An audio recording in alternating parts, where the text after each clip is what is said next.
Rose McBride's been talking today with Dr. Ruth Carrico. She's a nurse practitioner and UofL professor about some of the concerns you may have. Chris is asking, do you recommend that cancer patients take the vaccine? Is that a group that has been studied in some of these clinical trials?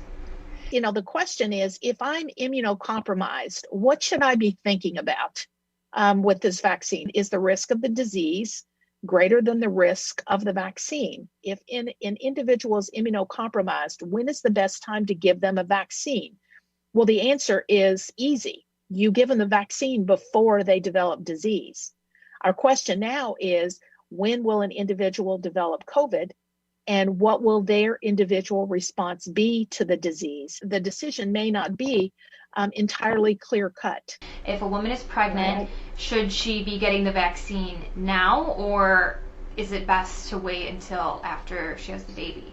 So we don't have any evidence that the vaccine will have any effect on the development of the child. Do we know this from clinical trial? No, we don't. Pregnant women have not been studied, so we don't have data. Then there are the questions about, well, can COVID impact my developing baby? And we know the answer to that is yes. We know that COVID represents a risk to the pregnant woman and the baby. What do we know about the vaccine in children, and how that will affect them? All of the trials now have been on individuals 16 years of age and older. We do know that illness among children is mild. Our focus now is on where is the greatest impact.